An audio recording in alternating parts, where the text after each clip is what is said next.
Hi friends, welcome to Latha's kitchen. ఈరోజు మన కిచెన్లో వెజ్ ఫ్రైడ్ రైస్ ఎలా తయారు చేసుకోవాలో చూద్దాం. దీనికోసం ముందుగా ఒక ప్యాన్ తీసుకొని ప్యాన్లో 3 టేబుల్ స్పూన్ ఆయిల్ వేసుకోవాలండి. ఇందులోనే ఒక 1 టేబుల్ స్పూన్ గీ వేసుకోవాలండి. కొంచెం టేస్ట్ బాగుంటుంది గీ వేసుకుంటే. ఆప్షనల్ ఉంటే వేసుకొని లేకపోతే స్కిప్ చేసేయచ్చు. ఆయిల్ కొంచెం హీట్ అయ్యాక దీనిలో 1 టేబుల్ స్పూన్ జీలకర్ర,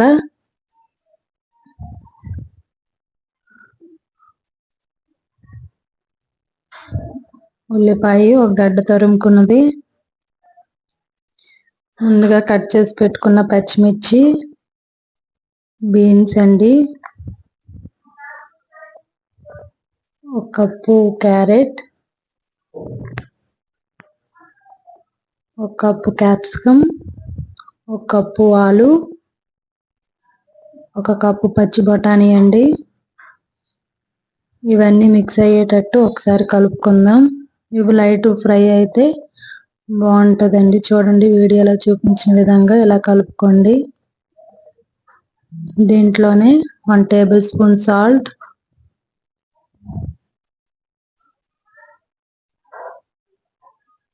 హాఫ్ టీ స్పూన్ పసుపు వేసుకొని దానికి మిక్స్ అయ్యేటట్టు బాగా కలిపేసి పెట్టుకోండి. ఇవన్నీ సాల్ట్ వేసాం కదా, బాగా ఈ వెజిటేబుల్స్ అన్ని బాగా మగ్గిపోతే బాగుంటుందండి. చూడండి, ఇందులోనే సోయాబీన్ 1 కప్ తీసుకున్నాను నేను. ఆప్షనల్ అండి. సోయాబీన్ అయితే ఇందులో చిన్న కరివేపాకు అంతే. మొత్తం కలిపేసుకొని మూత పెట్టి మధ్య మధ్యలో కలుపుకోండి. ఇలా బాగా మగ్గిపోవాలండి. చూడండి, వీడియోలో చూపించిన విధంగా ఇలా మగ్గి చూడండి, ఆయిల్ మొత్తం పైకి ఎలా తేలుతుందో కూరగాయల్లో నుంచి. చూడండి, ఆలు బాగా ఉడికేసింది అనమాట. ఇలా ఉడికిన దాంట్లో మనం ముందుగా బాయిల్ చేసుకున్న రైస్ ఉంది కదండి, ఈ రైస్ దీంట్లో యాడ్ చేసేసుకోవాలి. యాడ్ చేసేసుకొని ఈ వెజిటేబుల్స్ అన్నీ రైస్కి పట్టేటట్టు బాగా కలుపుకోండి.